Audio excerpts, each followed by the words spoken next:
मी दिसायला खूप सुंदर होते. निळे डोळे, लांब सडक केस, सरळ नाक. माझ्या आईवडिलांनी माझं लग्न एका काळ्याभोर मुलाशी लावून दिलं. मला माझा नवरा अजिबात आवडत नव्हता आणि म्हणूनच मला त्याच्या बाळाला जन्म देण्याची अजिबात इच्छा नव्हती. तरी पण मला दिवस गेले. माझा नवरा रोज मला घरी येताना खाण्यासाठी फळ आणि ड्रायफ्रूट घेऊन यायचा, म्हणजे बाळ एकदम छान गुटगुटीत जन्माला येईल. माझ्या डिलिव्हरीची वेळ जवळ आली होती, म्हणून मी जाणून बुजून पाय घसरून पायऱ्यांवरून खाली पडले, म्हणजे माझ्या पोटाचे बाळ पोटातच मरेल. मला पडलेली बघून माझ्या नवऱ्याने मला लगेच दवाखान्यात घेऊन गेला. काही वेळाने मला शुद्ध आली, पण समोरचे दृश्य बघून तर मी आतून बाहेरून थरथर कापायला लागले. माझा नवरा मेलेल्या बाळाला घेऊन सगळ्या दवाखान्यात फिरत होता आणि जेव्हा तो माझ्याजवळ आला तेव्हा त्याने मला एक अशी गोष्ट दाखवली की माझ्या पायाखालून जमिनीत सरकली. कारण मला जेव्हा शुद्ध आली तेव्हा मी दवाखान्यात बेडवर झोपलेले होते. मला नर्सनी दुःखी आवाजात सांगितले की तुमचं बाळ आता या जगात राहिले नाही. एक क्षण मला असं वाटलं की माझा श्वासच बंद झाला आहे. मी इकडे तिकडे बघितले तर मला समोर प्रमोद दिसला. त्याच्या हातात माझं मेलेलं बाळ होतं आणि तो सगळ्या दवाखान्यात वेड्यासारखा मिठाई वाटत होता. मी शुद्धीत आलेले बघून तो पळत माझ्याजवळ आला आणि माझे अभिनंदन करत म्हणाला, अभिनंदन प्रियंका, तू एका मुलाला जन्म दिला आहेस, पण ते बाळ आता राहिले नाही. पण मला काही प्रॉब्लेम नाही, मी त्याला माझ्या जवळच ठेवणार आहे. हा माझा मुलगा आहे आणि मी त्याला माझ्यापासून लांब जाऊ देणार नाही. प्रमोदचे बोलणे ऐकून मी एकदम अस्वस्थ झाले. त्याने मला बाळाचा चेहरा दाखवला. ते बाळ एकदम हुबेहूब माझी कॉपी होती. लालवट गोरेपान चेहरा, छोटंसं नाक. त्या बाळाला बघून मी हुंदके देऊन रडायला लागले. प्रमोद पण रडायला लागला, पण तो म्हणाला, प्रियंका, रडायची काही गरज नाही. हा माझा मुलगा आहे. तो आपल्या घरी जाणार आणि आपल्यासोबतच राहणार. मला हे माहीत नव्हतं की प्रमोद जे बोलतो ते करतो. दुसऱ्या दिवशी मला दवाखान्यातून घरी सोडले. घरी गेल्यावर मी बघितले तर प्रमोदने एक खोली बाळासाठी तयार करून ठेवली होती. प्रमोद म्हणाला, माझ्या मुलाचं नाव आदित्य आहे आणि आजपासून ही त्याची खोली आहे. तो इथेच राहणार. मी रडत प्रमोदकडे बघितलं आणि म्हणाले, असं नका करू. आपलं बाळ मेलेलं आहे आणि तुम्ही त्याचा अंत्यविधी करून या. असं बोलणं ऐकून प्रमोद माझ्यावर खूप चिडला आणि रागात म्हणाला, आज तर तू बोललीस, पण हे शेवटचं. इथून पुढे परत तुझ्या तोंडात हे कधीच यायला नको, हे लक्षात ठेव. माझा मुलगा जिवंत आहे आणि तो माझ्यासोबतच राहणार. प्रमोद वेड्यासारखा वागत होता, पण मी त्याला काहीच बोलू शकत नाही. पण माझ्या बोलण्याचा त्रासून तो दुसऱ्या खोलीत राहायला गेला, जी खोली त्याने त्याच्या मुलासाठी सजवली होती. माझ्यासमोर प्रमोद कधी बाळासाठी दूध घेऊन जात होता तर कधी डायपर बदलत असायचा. हे सगळं बघून माझं मन मला खात होतं. एक दिवस मी रागात प्रमोदला म्हणाले की तुम्ही माझ्या मुलाच्या प्रेतासोबत असं करत जाऊ नका. त्याला मुक्त करा. प्रमोदने रागात माझ्या कानाखाली वाजवले आणि म्हणाला, मी तुला किती वेळा सांगितलं आहे की तू माझ्या मुलाला प्रेत बोलू नको. चल, मी तुला काहीतरी दाखवतो. त्याने मला जबरदस्तीने हात पकडून त्या खोलीत घेऊन गेला. तिथे माझा बाळ आदित्य झोपला होता. त्यांनी त्याच्या तोंडावरचं कापड बाजूला केलं. जसं त्यांनी कापड बाजूला केलं आणि माझी नजर बाळाच्या तोंडावर गेली, मी जोरात ओरडले, कारण तिथे तर मला माझा भूतकाळ आठवला, जेव्हा मी माझ्याच नादात घरातल्या आरसासमोर बघून नाचण्याचा प्रयत्न करत असायचे आणि त्यासोबत गाणं पण गुणगुणत असायचे. मी माझ्या तालात मग्न होते. मला हे कळालेच नाही की आई कधी खोलीत आली आणि कधी तिने चप्पल मला मारायला सुरुवात केली. कधी तिने चपलाने मला मारायला सुरुवात केली. आईचा निशाणा बरोबर बसत असायचा. तिने चप्पल माझ्याकडे भिरकवली आणि ती येऊन माझ्या बराबर पाठीवर बसली. मला लागल्यामुळे मी जोरात किंचाळली. आई मोठे मोठे डोळे करून माझ्याकडे बघत होती. ती म्हणाली, येऊ दे तुझ्या बाबांना. आई मला सारखी बाबाची धमकी द्यायची, कारण मी त्यांना खूप घाबरत होते. माझा बाबा हे खूप साधारण माणूस होता. त्याने घरात काही नियम बनवले होते आणि मला त्याचा खूप राग यायचा, कारण मी मोकळ्या मनाने विचार करत होते. माझं असं म्हणणं होतं की आपण जे कर्म करतो त्याचं फळ ज्याचे त्यालाच मिळणार असते. त्यामुळे मला माझ्या मनाप्रमाणे आयुष्य जगायला मिळेल. पण बाबा आमच्या घरातले हिटलर होते. मी आणि माझे लहान भाऊ सर्वजण त्यांना खूप घाबरत होतो. मला गाणी ऐकायला, मॅगझिन वाचायला आणि TV बघायला खूप आवडायचे. पण आमच्या घरात या सगळ्या गोष्टीवर बंदी होती. पण तरी मी कुठे कुणाचं ऐकण्यातली होती. मी माझ्या मैत्रिणीची मॅगझिन घेऊन घरी यायचे आणि शाळेतल्या पुस्तकात ठेवून वाचत असायचे. मी घरातल्यापासून लपून छपून खूप काही मजा केली होती. माझी खूप मोठी मोठी स्वप्न होती आणि मला ती पूर्ण करायची होती. मला वाटायचं की एक दिवस त्या मॅगझिनमधल्या हिरोसारखा एखादा मुलगा माझ्या आयुष्यात येईल आणि मला त्याच्यासोबत घेऊन जाईल. त्यानंतर माझ्या आयुष्यात फक्त आनंद असणार. मी देवाकडे प्रार्थना करत असायची की लवकरात लवकर माझं लग्न व्हावं. माझा देवावर पूर्ण विश्वास होता आणि मला असं वाटायचं की देव माझं स्वप्न नक्की पूर्ण करणार. मी त्याच्यासाठी देवाचे खूप उपास केले आणि त्यानंतर माझ्यासाठी एक स्थळ आले. मला आई म्हणाले की तुझ्या बाबांच्या एका जुन्या मित्राने त्यांच्या मुलासाठी तुझं स्थळ मागितलं आहे आणि तुझ्या बाबांनी पण या स्थळाला होकार दिला आहे. महिन्याच्या आत आम्ही तुझं लग्न लावून देणार आहे आणि आमच्या कर्तव्यातून मोकळे होणार आहोत. मी या गोष्टीसाठी होकार दिला होता. आता तर माझ्या आनंदाला काही सीमा उरली नव्हती, कारण मला जे हवे होते ते मला मिळणार होते. मी या जेलमधून आजाद होणार होते आणि माझ्या नवऱ्याच्या, माझ्या हक्काच्या घरी जाणार होते. असे दिवस पुढे निघून जात होते आणि आई मला संसार कसा करायचा, घर कसे सांभाळायचे हे सांगत होती. एकदा तर आई माझ्यासमोर हात जोडून म्हणाली, तुझ्या पुढे हात जोडते, पदर पसरते प्रियंका, सासरी माझा मान ठेव. माझ्या संस्कारावर बोट उचलतील असं वागू नकोस आणि मी तुझ्या बाबांच्या नजरेत नजर पण देऊ शकणार नाही. असं काही करू नकोस. मी आईला खूप समजावून सांगितले, तिला धीर द्यायची. शेवटी माझ्या लग्नाचा दिवस उजाडला. माझे बाबा जास्त श्रीमंत नव्हते, त्यामुळे त्यांनी माझ्या लग्नात जास्त खर्च केला नव्हता. खूप साध्या पद्धतीने माझं लग्न आणि माझ्या नवऱ्याच्या घरी आले. माझ्या सासरचे घर खूप आलिशान होते. घर कुठे हो, बंगलाच होता तो. माझ्या माहेरची 5 घरे बसतील एवढा मोठा बंगला होता. मी नवरी होते. रात्री मला माझ्या खोलीत नेऊन बसवले. काही वेळ मी मान खाली घालून बसले, पण नंतर खोली बघण्यासाठी मी जेव्हा डोकं वर करायला लागले, मी माझ्या तोंडावरून पदर बाजूला केला आणि माझी सजवलेली खोली बघितली. एवढी मोठी खोली मी आजपर्यंत फक्त TV बघितली होती.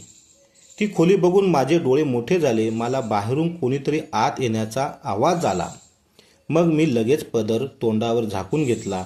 माझा नवरा खोलीत आला आणि तो येऊन माझ्या शेजारी बेडवर बसला. मी हसत होते. नवऱ्याने माझ्या तोंडावरून पदर बाजूला केला. मी लाजून डोळे खाली केले आणि एक हिऱ्याची अंगठी माझ्यासमोर पकडली. ती बघून मी अंगठीकडे बघतच राहिले. हिऱ्याच्या अंगठीकडे नाही तर अंगठी पकडलेल्या काळसर हाताकडे. ते बघून मी पटकन माझी नजर वर माझ्या नवऱ्याकडे केली. त्याचा चेहरा बघून मी दंग झाले. माझ्यासमोर माझ्यापेक्षा वयाने खूप मोठा असलेला काळा माणूस माझ्याकडे बघत हसत बसला होता. त्याला बघून मी एकदम मागे सरकले आणि म्हणाले, सॉरी अंकल, मला माहीत नव्हते की तुम्ही आत आलात. मला वाटलं प्रमोद आले आहेत. ते कुठे आहेत? अजून काय आले नाहीत? असं बोलणं ऐकून तो माणूस एकदम आश्चर्यचकित झाला. ते बघून माझ्या मनात नको नको ते विचार यायला लागले की माझा नवरा मला सोडून पळून तर गेला नाही ना. तो माणूस माझ्याकडे बघत म्हणाला, अगं प्रियंका, मीच आहे प्रमोद. माझ्या कानावर विश्वास बसत नव्हता की मी जे ऐकलं आहे ते खरं आहे. मी जे म्हणाले, काय? मला काही समजलं नाही. तो मला म्हणाला, अगं प्रियंका, तुझं लग्न माझ्याशी झालं आहे. मी तुझा नवरा आहे. त्याचं बोलणं ऐकून मी बेशुद्ध पडता पडता राहिले. असं वाटत होतं की माझ्या शरीरातलं प्राण राहिलं नाही. सगळं संपल्यासारखं होतं. मी जोरजोरात रडायला सुरुवात केली. मला असं बघून प्रमोद पण घाबरून लागला. तो मला का रडत आहेस म्हणून विचारत होता. मग मी डोकं खूप दुखत आहे म्हणून मी रडत आहे असं सांगितलं आणि परत रडायला लागले. मग प्रमोद उठला आणि माझ्यासाठी गोळी घेऊन आला. पण मी तोंडावर चादर घेऊन सगळी रात्र रडत होते. मी मनात म्हणाले की बाबा, तुम्ही माझ्यासोबत असं का केलं? मी तुमच्यावर विश्वास ठेवला आणि तुम्ही माझा विश्वासघात का केला? रडत रडत कधी सकाळ झाली मला समजलं नाही. प्रमोद माझ्याजवळ येऊन बसला आणि मला म्हणाला, प्रियंका, मला माहीत होतं तुझं डोकं दुखत नव्हतं. तुझ्यापेक्षा मोठा असलेला माणूस तुझा नवरा स्वीकारू शकत नाही. यासाठी तुझं मन तयार होत नाही. मला माहीत आहे, दिसायला काळा आहे, वयाने पण खूप मोठा आहे, पण मी मनाने खूप चांगला माणूस आहे. मी तुला या घरची महाराणी बनवून ठेवेल. जगातलं सगळं सुख तुझ्या पायात आणून देईल. मी तुला एवढं सुख देईल की तुला तुझ्या नशिबावर गर्व होईल. प्रमोद जे बोलत होता ते त्याने खरं करून दाखवलं होतं. तो माझ्यावर खूप प्रेम करायचा. मला मान सन्मान इज्जत देत होता. तोच माझे सगळे हट्ट पुरवत होता. माझे नखरे उचलताना कधीच थकला नव्हता. प्रमोदने खरं मला त्याच्या घराची राणी बनवून ठेवलं होतं. पण मी तर प्रमोद सोबत कधीच नीट बोलत नव्हते. त्याचा तिरस्कार करत होते. त्याने मला एकदा प्रश्न विचारला तर मी उलट उत्तर देत असायचे, म्हणजे परत तो माझ्यासोबत बोलू नये. मी असं वागून पण तो माझ्यासोबत खूप खुश होता. माझ्यावर प्रेम करत होता. मी किती छान स्वप्न सजवली होती, पण माझ्या बदल्यात माझ्या आयुष्यात माझ्यासोबत खूप भयानक सत्य होते आणि मी ते विसरू शकत नव्हते. मी जास्त दिवसभर बसून राहू शकत नव्हते कारण मी माहेरी बाहेर फिरायला जायची. घरात माझी पावलं जरा कमीच पडत असायची. रोज घरात बसून मला कंटाळा आला. मी शेजारच्या घरी गप्पा मारायला जात असायचे. त्यांचं घर आमच्या घरापेक्षा थोडं लहान होतं, पैसे पण कमी होते, पण शेजारच्या काकूची मुलगी माझ्या वयाची होती. त्यामुळे तिचं आणि माझं छान जमायचं. मी हसमुख होते. तिच्याशी बोलून माझं मन हलकं हलकं वाटायला लागत होतं. त्यामुळे मी राधासोबत मैत्री केली. ती एकदा दोनदा माझ्या घरी आली होती, पण जास्त करून मी तिच्या घरी जात असायचे. एक दिवस मी राधासोबत गप्पा मारत बसले होते आणि एक सुंदर रुबाबदार मुलगा राधाच्या घरी आला. तो अगदी हिरोसारखा दिसत होता. मी राधाला विचारले, हा मुलगा कोण आहे? ती म्हणाली, हा माझा मोठा भाऊ महेश आहे. मग मी काही वेळाने माझ्या घरी परत आले. आज माझा मूड खूप खराब झाला होता. महेशचा चेहरा बघून समोरच्या चेहऱ्याचा मला तिरस्कार वाटायला लागला होता. प्रमोद ऑफिसमधून घरी आल्यावर त्याच्यासोबत खूप भांडले. तो शांत होता, पण माझ्या मनात आले की त्यांनी त्याचं हे काळं तोंड घेऊन माझ्यासमोरून जावावं. त्याच्याशी भांडण करून माझी तब्येत बिघडली होती. मी किचनमध्ये पाणी प्यायला गेले तर तिथे चक्कर येऊन पडले. प्रमोद परत किचनमध्ये आला आणि मला दवाखान्यात घेऊन गेला. तिथे गेल्यावर मला समजले की मी प्रेग्नेंट आहे आणि ही बातमी माझ्या काळजावर दगडासारखी लागली. मी मनात पक्के ठरवले की या काळ्याभोर नवऱ्याच्या बाळाला या जगात येऊन द्यायचे नाही. मी ठरवले होते की प्रमोदपासून घटस्फोट घेणार, म्हणजे प्रमोदच्या तावडीतून माझा जीव पण सुटेल आणि बाबाशी माझा बदला पण पूर्ण होईल. ही बातमी समजल्यापासून माझा मूड खूप खराब होता. दुसऱ्या दिवशी मी सकाळी राधाच्या घरी गेले आणि तिच्या गळ्यात पडून रडू लागले. तिने मला कारण विचारले तर मी तिला खोटं सांगितले की प्रमोद माझ्यासोबत रोज भांडण करतो. आज त्यांनी मला खूप मारले. हे ऐकून राधा खूप हैराण झाली. ती माझं सांत्वन करत होती. पण माहीत नाही कुठून महेश पण तिथे आला. ऐकून त्याला पण खूप वाईट वाटलं. महेशचे लक्ष माझ्याकडेच आहे हे बघून मी त्याला पटपट सांगायला सुरुवात केली की त्याला खूप वाईट सवय आहे. छोट्या छोट्या गोष्टीवरून तुम्हाला मारत असतो. महेश येऊन माझ्याजवळ बसला. महेश म्हणाला, जर तुझा नवरा तुझ्यावर अत्याचार करत आहे तर तू त्याची पोलीसमध्ये तक्रार का करत नाहीस? मी म्हणाले, माझ्या बाबांच्या मुळे मी असं करू शकत नाही. महेशने त्याचा नंबर मला दिला आणि म्हणाला, परत जर तुझ्या नवऱ्याने तुझ्यावर हात उचलला तर मला लगेच फोन कर. आता तू काळजी करू नकोस, मी सगळं सांभाळून घेईल. मी महेशचा नंबर घेऊन घरी आले. मी आज खूप खुश होते. मी संध्याकाळी त्याला फोन केला आणि म्हणाले, मी तुझा आभार मानण्यासाठी फोन केला आहे. महेश, तू खूप चांगला आहेस. माझं बोलणं ऐकून तो हसायला लागला. महेश म्हणाला, चांगली तर तू पण आहेस, म्हणून तर मी तुझी मदत करायला तयार झालो. बोलता बोलता 1 तास कधी निघून गेला समजलंच नाही. प्रमोद कामावरून घरी आला, मग मी फोन बंद केला. मी रोज काहीतरी कारण काढून महेशला फोन करायला लागले आणि तो पण मला प्रतिसाद द्यायला लागला. तो म्हणाला, मी रोज तुझ्या फोनची वाट बघत बसलेला असतो. आमची छान मैत्री झाली होती. एक दिवस मी आणि महेश बाहेर हॉटेलमध्ये जेवायला गेलो होतो. त्यांच्यासोबत जाताना मी खूप सजले होते. महेश म्हणाला, तुझ्यासारख्या सुंदर मुली हे असे श्रीमंत म्हातारे लोक का घेऊन जातात? तुझं लग्न माझ्यासारख्या रुबाबदार मुलाशी व्हायला हवे होते. महेशचे बोलणे ऐकून मी रडायला लागले.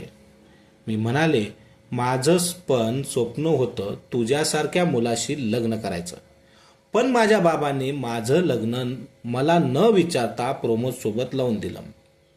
महेश म्हणाला, तुला राग येणार नसेल तर एक गोष्ट सांगू का? मी लगेच म्हणाले, बोल ना, मला राग येणार नाही. महेश म्हणाला, तू जर प्रमोदसोबत कसं पण करून घटस्फोट घेतलास तर मी तुला माझी बनवायला तयार आहे. महेशचे बोलणे ऐकून मी तर हवेतच उडायला लागले. मी खूप आनंदात घरी गेले. मी प्रमोदकडून घटस्फोट कसा मिळेल याचाच विचार करत होते. त्यात हे जे बाळ माझ्या पोटात होतं तो पण एक मोठा प्रॉब्लेम बनला होता. त्याचा विचार करून मी वैतागले होते. मला काही करून प्रमोदच्या बाळाला जन्म द्यायचा नव्हता. बाळ जन्माला आले तर ते माझ्या पायातली बेडी बनणार हे मला माहीत होते. पण जेव्हापासून प्रमोदला हे समजले होते की मी गरोदर आहे, त्याने माझी काळजी घ्यायला सुरुवात केली. तो माझ्यासाठी येताना रोज फ्रेश फळं घेऊन यायचा आणि स्वतःच्या हाताने कापून द्यायचा. त्याला त्याचं बाळ तंदुरुस्त जन्माला यावे असं वाटत होते. पण मी तर प्रत्येक वेळी प्रमोदसोबत भांडण करत असायचे. एक दिवस महेशने मला परत भेटायला बोलवले. तेव्हा मी रडून त्याला सांगितले की मी गरोदर आहे. ते ऐकून तो जेवण अर्धवट सोडून गेला. मी त्याला फोनवर फोन करत होते, पण त्याने माझा एकही फोन उचलला नाही. खूप प्रयत्न केल्यानंतर त्याने माझा फोन उचलला. तो म्हणाला, आता का फोन करत आहेस? का माझ्या भावनांशी खेळत आहेस? मी म्हणाले, मला या बाळाला जन्म द्यायचा नाहीये. मला तुझ्यासोबत संसार मांडायचा आहे. महेशने माझं बोलणं ऐकल्यानंतर, ठीक आहे, तू प्रमोदसोबत नातं तोड, मग मोकळ्या हाताने कशाला तोडत आहेस? तो म्हणाला, एक काम कर, तू प्रमोदसोबत चांगलं वागण्याचं नाटक कर आणि त्याची सगळी प्रॉपर्टी तुझ्या नावावर करून घे. मग ना तुझ्याकडे पैशाची काही कमी असणार आणि नाही प्रेमाची. महेशचे बोलणे ऐकून मी खूप खुश झाले. मला महेशचा प्लॅन खूप छान वाटला आणि त्याचप्रमाणे मी प्रमोदसोबत चांगलं वागायचं नाटक करायला लागले. आता आमच्यात सगळं काही ठीक होतं. मी त्यांच्यासोबत भांडण करायचे सोडून दिले. प्रमोद जसं सांगेल तसं मी करत होते. माझं बदललेलं वागणं पाहून प्रमोदला खूप आनंद झाला. त्याला असं वाटत होतं की या बाळामुळे माझ्या वागण्यात बदल झाला आहे. आता मी प्रमोदला म्हणायचे की तुम्ही माझ्यावर खूप प्रेम करता ना? तो हसत म्हणायचा, हो, मी तुझ्यावर खूप प्रेम करतो. मी म्हणाले, त्याचा काय पुरावा आहे की तुम्ही माझ्यावर जीवापाड प्रेम करता? प्रमोद म्हणाले, प्रेमाचा कसला पुरावा पाहिजे तुला? मी म्हणाले, तुम्ही तुमची सगळी प्रॉपर्टी माझ्या नावावर करा. प्रमोदने माझं बोलणं ऐकून सगळी प्रॉपर्टी माझ्या नावावर केली. आता मी खूप खुश राहायला लागले होते, पण बाळाचं टेन्शन अजून पण माझ्या सतवत होतं. माझी डिलिव्हरी खूप जवळ आली होती. मग मी एक नाटक केलं. मी जाणून बुजून स्वतः पायऱ्यावरून खाली घसरून पडले. माझी तब्येत खूप बिघडली होती. मला खूप जखमा झाल्या होत्या. मी बेशुद्ध पडले होते आणि जेव्हा शुद्ध आली तेव्हा मी दवाखान्यात बेडवर पडून होते. मला नर्सने दुःखी होऊन सांगितले की आम्ही तुमच्या बाळाला नाही वाचू शकलो. हे ऐकून एक क्षण माझा श्वास थांबला. जसं वाटत होतं की माझा जीव कोणीतरी माझ्या शरीरातून वेगळा केला आहे. मी इकडे तिकडे बघितलं तर बाहेर प्रमोद उभा होता. त्याने त्याच्या खुशीत त्याच्या मेलेल्या बाळाला घेतले होते आणि सगळ्या दवाखान्यात मिठाई वाटत होता. हे बघून मी खूप घाबरले होते. प्रमोद त्या मेलेल्या बाळाला घरी घेऊन आला आणि त्याला स्वतःसोबत ठेवून घेतलं होतं. रोज त्याचे कपडे बदलत असायचा. त्याला दुधाची बाटली तयार करत असायचा. पण आता माझ्यात त्या बाळाचा चेहरा बघण्याची हिंमत उरली नव्हती. माझं बाळ जाऊन आज 5 दिवस झाले होते. म्हणजे प्रमोद मागच्या 5 दिवसापासून त्या मेलेल्या बाळाला घेऊन सगळीकडे फिरत होता. मी हैराण झाले होते की एवढे दिवस होऊन पण त्या मेलेल्या बाळाच्या शरीराचा वास का येत नव्हता. हे सगळं बघून मी स्वतः वेडी व्हायला लागले होते. मी महेशला फोन करून सांगितलं की मला तुझ्यासोबत नवीन संसार सुरू करायचा आहे. तो म्हणाला, ठीक आहे, तू तुझे सगळे दागिने आणि प्रॉपर्टीचे पेपर घेऊन बस स्टॉपवर ये. मी माझं सगळं सामान पॅक केलं. माझ्याजवळ जास्त करून हिऱ्याचे दागिने होते. सगळं सामान बॅगेत भरून दुपारी 12 वाजता बस स्टॉपवर पोचले. महेश माझी वाट बघत तिथेच उभा होता. तो मला बघून खूप खुश झाला. त्याने पुढे येऊन पहिले माझ्या हातातली बॅग घेतली आणि मला बाकड्यावर बसून तिकीट आणायला जातो असं सांगून निघून गेला. मी बसस्टॉपवर बसून वाट बघत होते, पण कितीतरी तास झाले तरी तो परत आला नाही. आता तर सगळ्या बस पण निघून गेल्या होत्या. आता माझं डोकं सरकलं होतं. मी त्याला फोन केला तर त्याचा फोन बंद होता. मला तिथे बसून बसून खूप उशीर झाला होता. उठले आणि टॅक्सी करून घरी आले. घरी आल्यावर महेशच्या घराकडे बघितलं तर त्याच्या दरवाजाला मोठे कुलूप लावले होते. ते बघून माझे हातपाय थरथर कापायला लागले. महेशच्या घराबाहेर एक म्हातारा माणूस उभा होता. मी म्हणाले, काका तुम्ही कोण? तो माणूस म्हणाला, मी हे घर खरेदी केलं आहे. या घराचा मालक महेश मला म्हणाला की मला खूप मोठी लॉटरी लागली आहे, त्यामुळे कमी पैशात मला हे घर विकून ते सगळे मुंबईला शिफ्ट झाले आहेत. हे सगळं ऐकून तर माझं डोकं गरगरायला लागलं. मी भिंतीला धरत धरत घरात आले. आत प्रमोद होता. मी रागात प्रमोदला म्हणाले, तुम्ही माझ्या बाळाच्या प्रेतासोबत का खेळत आहात? त्याला मुक्ती द्या. माझं बोलणं ऐकून प्रमोदने माझ्या कानाखाली वाजवली आणि म्हणाला की मी तुला किती वेळा सांगितलं आहे की माझ्या मुलाला प्रेत म्हणू नकोस. चल मी तुला काहीतरी दाखवतो. असं म्हणत त्याने माझा हात पकडून मला त्या खोलीत घेऊन गेला, जी आदित्यची खोली होती.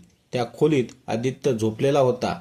त्याने एकदम माझ्या बाळाच्या तोंडावरून कापड बाजूला केला आणि माझी नजर त्या बाळाच्या चेहऱ्यावर पडली आणि मी जोरजोरात ओरडायला लागले. कारण तिथे तर एक भला मोठा खड्डा खोदला होता आणि त्यात माझ्या बाळाचा आदित्यचा फोटो लावला होता. ते बघून मी जोरजोरात रडायला लागले. प्रमोद मला म्हणाला, तुला माझ्या बाळाला मारताना काहीच कसं वाटलं नाही? तू कसली आई आहेस?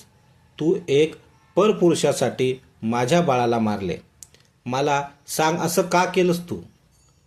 त्याच्यासाठी हे सगळं केलं, तो तर तुला एकटीला बसस्टॉपवर सोडून पळून गेला.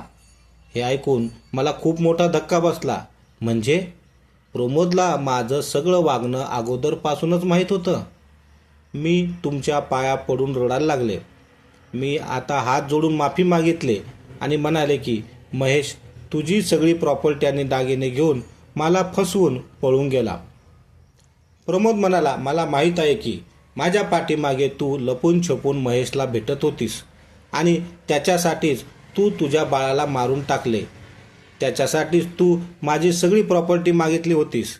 मी सगळे खरे दागिने काढून त्याच्या जागी नकली दागिने ठेवले होते आणि खऱ्या प्रॉपर्टीच्या पेपरच्या जागी खोटे पेपर आणून ठेवले होते. कारण मला माहीत होतं की तू महेशकडून धोका मिळाल्यानंतरच मग माझ्याकडे येणार. मी खूप हैराण होऊन प्रमोदच्या तोंडाकडे बघू लागले आणि म्हणाले, म्हणजे तुम्ही मला माफ केलं का? प्रमोद हसत म्हणाला, तू माझ्यासोबत राहणार, सकाळ संध्याकाळ माझा चेहरा बघावा लागणार आणि हे सगळं तुझ्यासाठी एखाद्या शिक्षेपेक्षा कमी आहे का? तू माझ्या बाळाला मारले आहेस प्रियंका. मी तुला तुझ्या आयुष्यभरासाठी माझ्यासोबत राहण्याची शिक्षा देत आहे. असं म्हणून प्रमोद बाहेर निघून गेला आणि मी खाली बसून हुंदके देऊन रडायला लागले. न आवडणाऱ्या माणसासोबत राहणे ही एक शिक्षाच होती. माझ्यासारखी बाई त्या शिक्षेसाठी योग्यच होती आणि म्हणूनच मला मी केलेल्या अक्षमय गुन्ह्याची शिक्षा आयुष्यभरासाठी मला मिळाली आहे. तर मित्रांनो आणि मैत्रिणींनो, कथा कशी वाटली हे कमेंट बॉक्समध्ये जरूर लिहा आणि चॅनलवर नवीन असाल तर सबस्क्राईब करायचं विसरू नका. धन्यवाद. पुन्हा भेटू.